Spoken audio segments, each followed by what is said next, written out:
आज जो आयत करीमा मैंने आपके सामने तिलावत की है, ये आयत करीमा हमें दुनिया की हकीकत समझाती है कि रियलिटी इस दुनिया की क्या है, जिस दुनिया में हम जी रहे हैं, जिस दुनिया में हम पैदा हुए, जिस दुनिया में हम जी रहे हैं और एक दिन इस दुनिया को छोड़कर जो चले जाएंगे।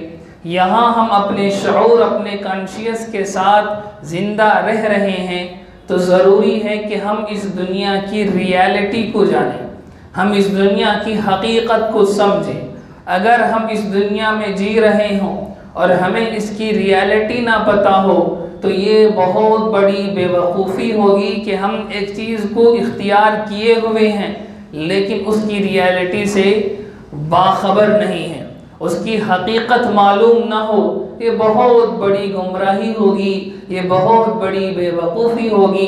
तो हर एक मोमिन की, बल्कि हर एक इंसान की ये हाजत है, उसकी ये ज़रूरत है कि जिस दुनिया में वो जी रहा है, जिस दुनिया की हकीकत को वो अपनी आँखों से देख रहा है, उसकी रियलिटी को समझें कि ये एक्चुअल में क्या है, इसकी हकीकत क्या है, ये जैसी दिखती है वैसी है या नहीं, ये जिस तरह हमें महसूस होती है, जिस तरह हम इस दुनिया को फील करते हैं, एक्चुअल में वो उसी तरह है या नहीं। इस बात को अगर हम नहीं समझेंगे तो फिर ये दुनिया हमारे लिए खसारा बन जाएगी, हमें अफसोस करने का मौका दे देगी कि काश हम इस दुनिया की हकीकत को जान लेते तो जो काम हमने ऐसा किया था ऐसा ना करते, ऐसा जो हमने किया था इसको हम ऐसा नहीं बल्कि ऐसा कर लेते। ये अफसोस इंसान को बाद में चलकर होगा। तो ये अफसोस अगर नहीं हो, इस अफसोस से, इस पछतावे से हम बचें, तो ज़रूरी है कि हम जिस वक़्त इस चीज़ को एक्सेस कर रहे हैं, जिस वक़्त इस दुनिया में जी रहे हैं, इसी वक्त इस दुनिया की रियलिटी को समझें। अल्लाह रब्बुल इज़्ज़त ने इस आयत करीमा के अंदर इसी रियलिटी को बयान फरमाया। आयत करीमा कहती है कि ए मुसलमानों, ए ईमान वालों, ए लोगों, ए इंसानों, जान लो, दुनिया की ज़िंदगी चंद चीज़ों का नाम है। दुनिया की ज़िंदगी चंद चीज़ों का नाम है। खुदावंद तआला ने इस आयत करीमा में उनको वन बाय वन गिनवाया। फरमाया हयातुद दुनिया लइबुन व लहवुन व ज़ीनतुन व तफाखुरुन बैनकुम व तकासुरुन फिल अम्वाली वल औलाद। दुनिया की ज़िंदगी लहव व लइब है, नंबर 1, खेल और तमाशा है। इस बात को नोट करें, मैं समझाऊंगा। दुनिया की ज़िंदगी नंबर 1 खेल और तमाशा है। नंबर 2 वज़ीना, जीनत है, खुशनुमाई है। दुनिया की ज़िंदगी खेल तमाशा है। नंबर 2 जीनत है, खुशनुमाई है, ज़ै व जीनत है, सजावट है। नंबर 3 तफाखुरुन बैनकुम, एक दूसरे के दरमियान फ़ख्र करने का नाम है। नंबर 4 तकासुरुन फिल अम्वाली वल औलाद, माल और औलाद की ज़्यादती में एक दूसरे से आगे बढ़ने का नाम है। अल्लाह रब्बुल इज़्ज़त ने इस दुनिया की ज़िंदगी को 4 भागों में, 4 हिस्सों में डिवाइड किया। फरमाया कि ये दुनिया खेल तमाशा है। नंबर 2 ये दुनिया ज़ै व ज़ीनत है। नंबर 3 ये दुनिया फ़ख्र की जगह है, फ़ख्र करने का मौका देती है। नंबर 4 माल और औलाद को ज़्यादा करने में एक दूसरे से आगे बढ़ने का नाम है। इन 4 के अलावा इस दुनिया की कोई हकीकत नहीं। मैं दुनिया की चीज़ों की रियलिटी की बात नहीं कर रहा हूँ कि ये ज़मीन कैसी है, ये आसमान कैसा है, ये ज़मीन किस तरह घूम रही है, ये दिन रात कैसे आ रहे हैं, इस दुनिया की बात मैं नहीं कर रहा, इस धरती की बात मैं नहीं कर रहा। ये टॉपिक है फिज़िक्स का, ये टॉपिक है एस्ट्रोनॉमी का, ये टॉपिक है बॉटनी का, ये टॉपिक है ज़ूलॉजी का। मैं बात कर रहा हूँ दुनिया की ज़िंदगी की हकीकत क्या है, कि हम जी रहे हैं, हम यहाँ नहीं थे, हम यहाँ आ गए हैं। किसी ने हमको नहीं पूछा, हम आ गए हैं, यानी हमें भेज दिया गया है, हमें पूछे बगैर भेजा गया है। हम में से किसी ने ये डिमांड नहीं रखी थी कि हमें दुनिया में भेजा जाए, हमें पूछा नहीं गया, हमें भेज दिया गया है और हम यहाँ जी रहे हैं और देख रहे हैं जो कुछ यहाँ चल रहा है। और ये बात भी हमें पक्की मालूम है कि यहाँ हम नहीं रहेंगे, यहाँ हम हमेशा हमेशा मौजूद नहीं होंगे। क्यों नहीं होंगे? क्योंकि हमारे दादा यहाँ थे, अब वो नहीं है, हमारे बाबा यहाँ थे, अब वो नहीं है, हमारे रिश्तेदार यहाँ थे, अब वो नहीं है। तो पक्का मालूम है कि हम यहाँ हैं, हम भी एक दिन नहीं होंगे। तो ये बात कंफर्म है कि हम पहले नहीं थे, किसी ने हमें पूछे बगैर यहाँ भेजा और यहाँ आकर हम चीज़ों को देख रहे हैं कि क्या कुछ यहाँ हो रहा है। अच्छाइयाँ भी दिखती हैं, बुराइयाँ भी दिखती हैं, खुशी भी नज़र आता है, गम भी मालूम होता है, लोग हंस भी रहे हैं, रो भी रहे हैं, मुसीबतों में भी हैं, ऐश में भी हैं, अल्लाह अल्लाह करने वाले भी हैं, अल्लाह को गाली देने वाले भी हैं। यहाँ हर तरह की ऊंच नीच हम देख रहे हैं, इंसाफ भी देखते हैं, जुल्म भी देखते हैं, हर किस्म का खैर और शर यहाँ देखते हैं। तीसरी चीज़ जो हमें पक्की मालूम है वो ये है कि हम यहाँ कल नहीं रहेंगे, हम यहाँ नहीं थे, किसी ने हमें पूछे बगैर यहाँ भेजा और हम यहाँ की चीज़ों को देख रहे हैं और कल हम यहाँ मौजूद नहीं होंगे। कोई ऐसा है जो हमें पूछे बगैर यहाँ से ले जाएगा? इजाज़त नहीं मांगी जाएगी, हमसे पूछा नहीं जाएगा कि आप दुनिया में जो रह रहे हैं, आपका दिल अगर भर गया है तो कहिए, हम आपको बुला लेते हैं। ऐसा कोई चॉइस हमें नहीं दी जाएगी। बगैर पूछे भेजा गया है और बगैर पूछे बुलाया जाएगा, बगैर पूछे भेजा गया है, बगैर पूछे उठा लिया जाएगा। और यहाँ जो हम जी रहे हैं इसकी रियलिटी अगर हम नहीं समझेंगे तो फिर हमारा यहाँ आना किस माने के लिए है, हमारा यहाँ से जाना किस मकसद के लिए है, ये हमें समझ में नहीं आएगा। अगर ये हमें समझ में नहीं आया तो फिर इंसानों और जानवरों में फ़र्क नहीं रहेगा कि एक जानवर को नहीं मालूम कि वो क्यों पैदा हुआ, वो खा रहा है, वो पी रहा है, उसको पकड़कर ज़बह कर दिया जाता है, वो चला जाता है इस दुनिया को छोड़कर। न उसके आने का इल्म उसे है, न उसे जाने का इल्म है, न उसे जीने का इल्म है। अगर एक इंसान ऐसी ज़िंदगी गुजारता है कि वो आया क्यों ये उसे नहीं मालूम, वो जाएगा कहाँ ये उसे नहीं मालूम, वो क्यों जी रहा है ये भी उसे नहीं मालूम, तो फिर इंसान और जानवर में कोई फ़र्क नहीं होगा। इंसान और जानवर में फ़र्क होना चाहिए। क्यों होना चाहिए? इसलिए होना चाहिए कि इंसान के पास जानवरों से बढ़कर एक चीज़ अक़ल अल्लाह रब्बुल इज़्ज़त ने अता फरमाई है।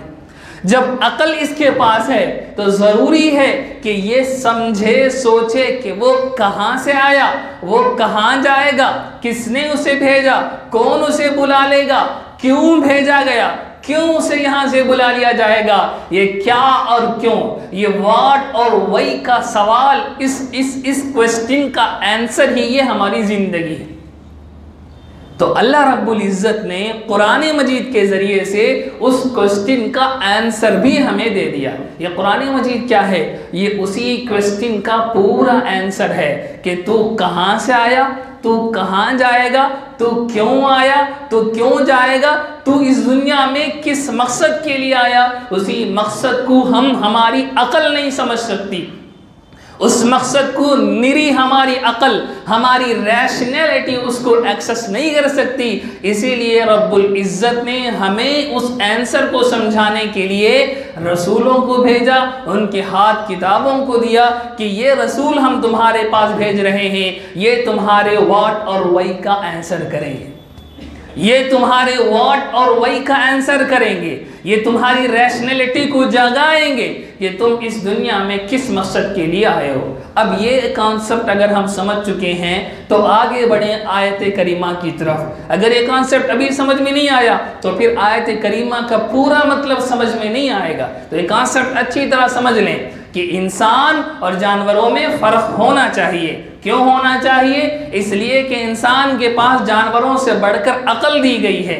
अब उस अकल के ज़रिए से इंसान को जानवरों से अपने आप को अलहदा करना चाहिए।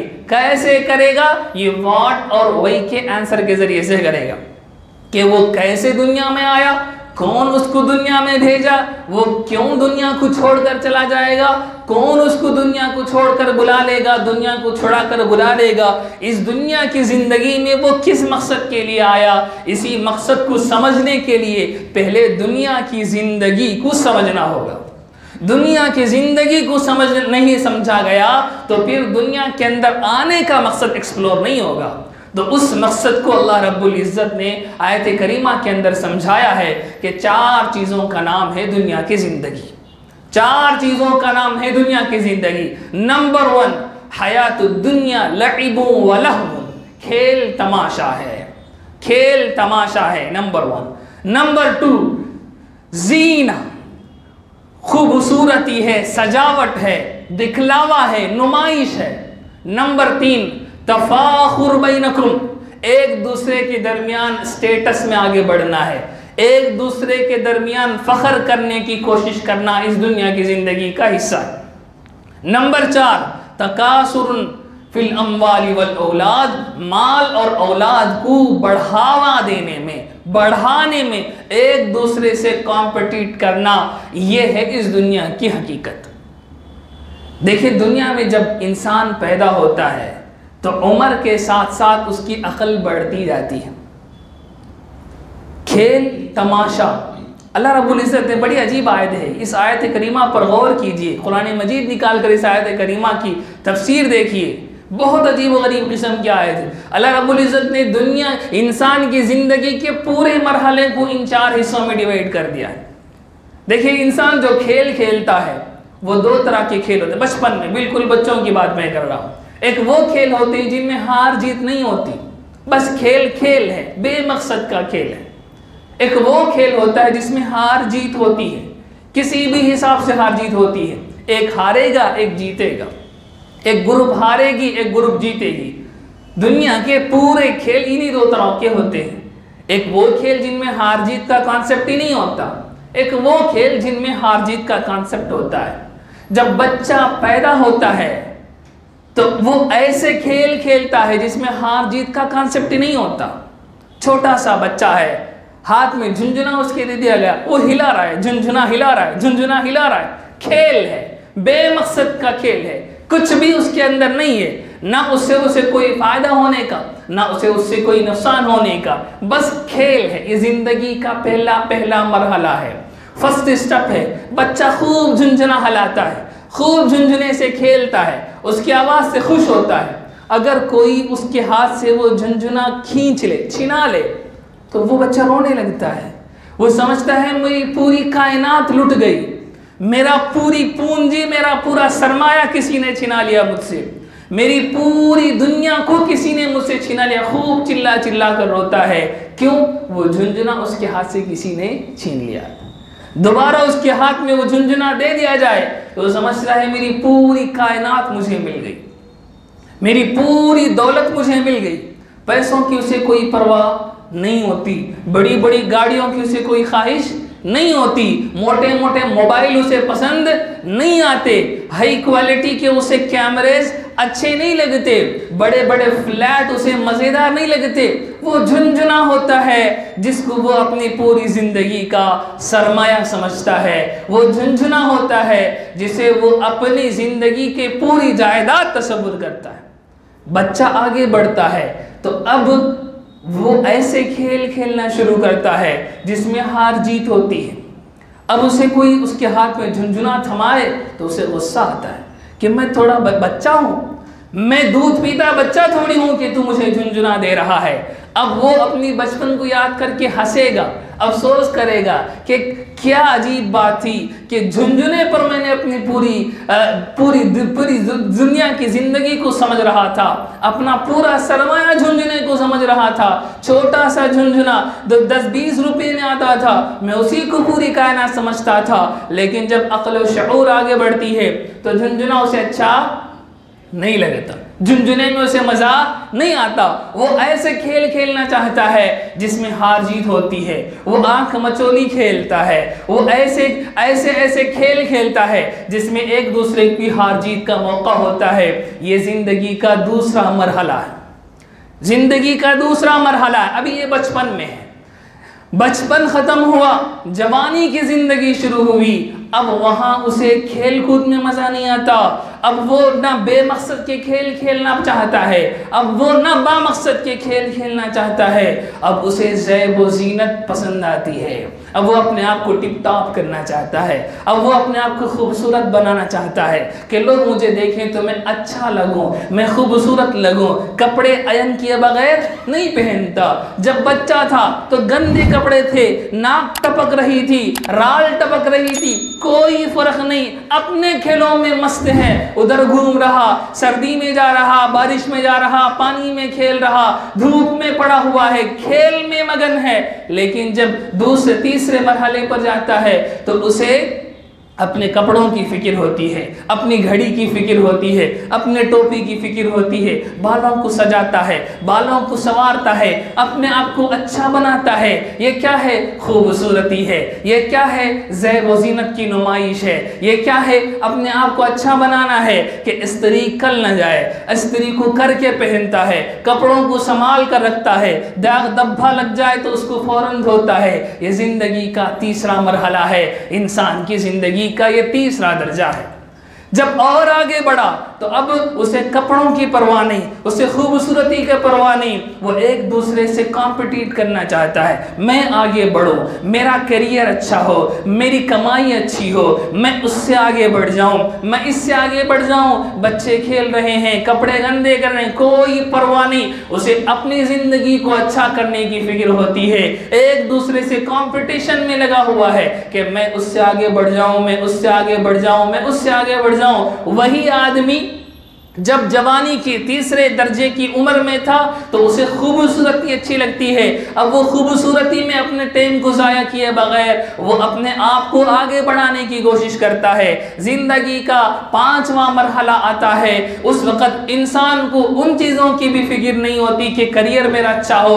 उस वक़्त उसे अपनी औलाद और अपने माल को बढ़ाने की फिक्र होती है कि मुझे माल ज़्यादा मिल जाए, मुझे माल ज़्यादा से ज़्यादा हासिल हो जाए। पहले ज़माने में औलाद को ज़्यादा करने की फिक्र थी, आज अल्लाह अकबर इंसानों की सोच बदल गई। आज औलाद को बढ़ाने की फिक्र नहीं, आज ये फिक्र है कि मेरा एक बेटा वहाँ अमेरिका में रह रहा, मेरा एक बेटा लंदन में रह रहा, एक बेटा मेरा दुबई में रह रहा। ये उसे मज़ा लगा हुआ है, ये उसे लगन लगी हुई है। तो भाइयों गौर कीजिए, मैं ज़िंदगी के मराहिल समझाने लगा हूँ कि एक उम्र थी जहां वो बेमकसद खेल खेला करता था, उससे आगे बढ़ा तो बामकसद खेल खेलना शुरू किया, उससे आगे बढ़ा ज़ैब व ज़ीनत में अपने आप को लगाया, उससे आगे बढ़ा फ़ख्र में एक दूसरे से आगे बढ़ने में अपने आप को लगाया, उससे आगे बढ़ा तो इंसान माल और जायदाद को हासिल करने में हासिल करने में अपने आप को लगा दिया। अब उसे अपने कपड़ों की परवाह नहीं, वो सुबह से शाम तक मेहनत कर रहा है कि पैसे किसी न किसी तरह मुझे ज़्यादा से ज़्यादा मिल जाए। अपने उसे कोई परवाह नहीं। वो अपने जवान बेटों को जो आईने के सामने खड़े होकर अपने चेहरे को संवार रहे होते हैं, अपने बालों को सही कर रहे होते हैं, डांटता है कि इन चीज़ों में अपने औकात को ज़ाया कर रहा है, सुबह से शाम तक तो इन्हीं चीज़ों में पड़ा हुआ है, जाकर कमाई क्यों नहीं कमाता। ये इसलिए वो कहता है कि वो उम्र के उस मरहले को पहुँच गया है कि अब उसे खूबसूरती की परवाह नहीं है, अब उसे फ़ख्र की परवाह नहीं है, अब उसे परवाह है पैसों की कि किसी न किसी तरह मैं खूब माल जमा कर लूँ, किसी ना किसी तरह मेरे पास ज्यादा माल इकट्ठा हो जाए। बस इसके बाद इंसान समझता है कि वो मर जाएगा, बस इसके बाद इंसान समझता है कि वो ख़त्म हो जाएगा। ये 5 मरहले, ये 5 दर्जे ही हमारी दुनिया की ज़िंदगी के हैं कि पहले बेमकसद के खेल खेलता था, अब बामकसद के खेल खेलना शुरू किया, फिर बड़ा हुआ, जवानी की उम्र आई तो खूबसूरती संवारने में लग गया, फिर बड़ा हुआ, अपने करियर को बनाने में फ़ख्र करने में लग गया, फिर बड़ा हुआ, माल को जमा करने में लग गया। कुरान मजीद ने इस आयत करीमा के अंदर यही इरशाद फरमाया, इअलमू इन्नमल हयातुद दुन्या लइबुन व लहू, जान लो दुनिया की जिंदगी खेल कूद है, जान लो दुनिया की जिंदगी खेल कूद है, वज़ीना और जीनत का सामान है, व तफाखुरुम बैनकुम और एक दूसरे के दरमियान फ़ख्र करने का नाम है, व तकासुरुन फिल अम्वाली वल औलाद और माल और औलाद को बढ़ावा देने की फ़िक्र करने का नाम है।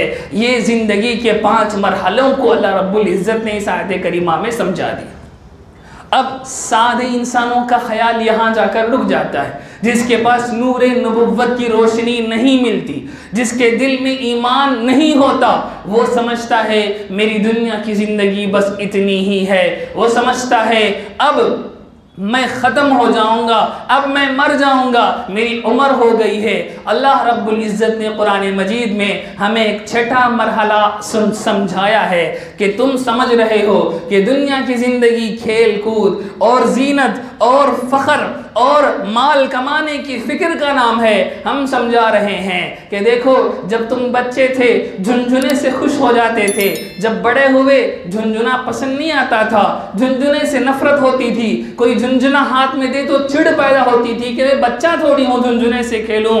तुम बामकसद खेल खेलना शुरू कर दिए। जब जवान हुए तो वही खेल आंख मचोली जो खुश होकर खेलते थे, दौड़ दौड़ कर गली में घूम घूम कर साइकिल चलाकर खुश तुम होते थे। जब जवान हुए तो अपनी जिंदगी पर हंसने लगे कि मैं भी कैसा बच्चा था जो साइकिल लेकर घूमता था, पूरा बदन पूरा कपड़े गंदे मैले हो जाते थे। जब बड़े हुए तो उसके बारे में अपने पिछले मरहले पर हंसी आने लगी, अफसोस करने लगे कि मैं इतनी छोटी सी चीज में अपनी जिंदगी को गुजार रहा था। जब फख्र का मौका आया तो खूबसूरती पर अपने आप का अफसोस करने लगे कि मैं पढ़ लेता तो अच्छा था, अपने बाल संवारने में अपनी ज़िंदगी को मैंने लगा दिया, अपने कपड़ों को संवारने में अपनी ज़िंदगी को लगा दिया, मेरा करियर अच्छा होता, मैं पढ़ लेता तो अच्छा था, अपनी पिछली ज़िंदगी पर अफसोस करने लगा। जब माल कमाने की बात आई तो करियर में खामखा की डिग्रियां करने पर अफसोस करने लगा कि मैं धंधा कर लेता तो अच्छा था, इतनी पढ़ाई पढ़ने की क्या ज़रूरत थी, 4 साल पहले मैं फील्ड में आ जाता तो मेरा कारोबार कहीं का कहीं हो जाता था।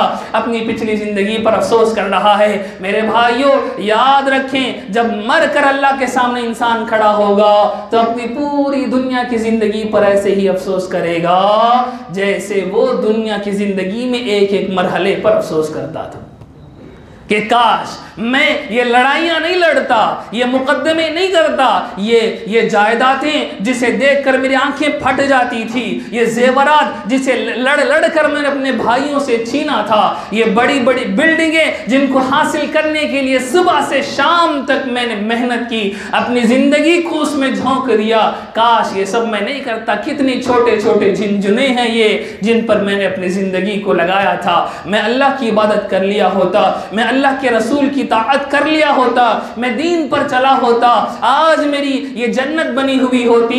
कैसी जन्नत, जन्नतिन अर्ज़ुहा अस्समावातु वल अर्ज़, ऐसी जन्नत जिसकी चौड़ाई आसमानों और ज़मीनों के दरमियान के फासले पर होगी। ऐसी जन्नत अल्लाह ने मुझे नहीं दी क्योंकि मैं दुनिया की ज़िंदगी में अपना दिल लगा बैठा था। ये आयत करीमा का सबक है। इअलमू अन्नमल हयातुद दुन्या लइबुन व लहवुन व ज़ीनतुन व तफ़ाख़ुरुन बैनकुम व तकासुरुन फिल अम्वालि वल औलाद। यही दुनिया की रियलिटी है। जैसे नेक बंदा, जैसे एक आम बंदा दुनिया की ज़िंदगी के एक एक मरहले में अपने पास्ट पर अफसोस करता है, इसी तरह मरने के बाद वो दुनिया की ज़िंदगी पर अफसोस करेगा।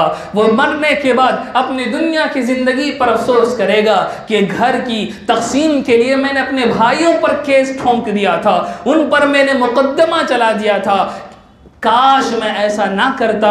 ये छोटे से घर के लिए कौन सा माना रखता है ये घर, जैसे बड़ा होने के बाद झुंझुने की उसके सामने कोई हैसियत नहीं होती, इसी तरह बिल्डिंगों की उसके सामने कोई हैसियत नहीं होगी। ये दुनिया की रियलिटी, ये दुनिया की हकीकत। अगर इस हकीकत को नहीं समझा तो फिर दुनिया में आने और जाने के मकसद को समझ नहीं सकता कि मैं क्यों आया, मुझे क्यों भेजा, मुझे किसने भेजा, मेरी इजाज़त के बगैर मुझे क्यों भेजा गया, मुझे कौन बुलाएगा, मुझे किस लिए बुलाएगा, मेरी इजाज़त के बगैर मेरी जान कौन ले लेगा। ये उस वक़्त तक समझ में नहीं आएगा जब तक हम दुनिया में भेजे जाने के पर्पस को ना समझें, और दुनिया में भेजे जाने का पर्पस उस वक़्त तक समझ में नहीं आएगा जब तक इंसान इस दुनिया की रियलिटी को ना समझे।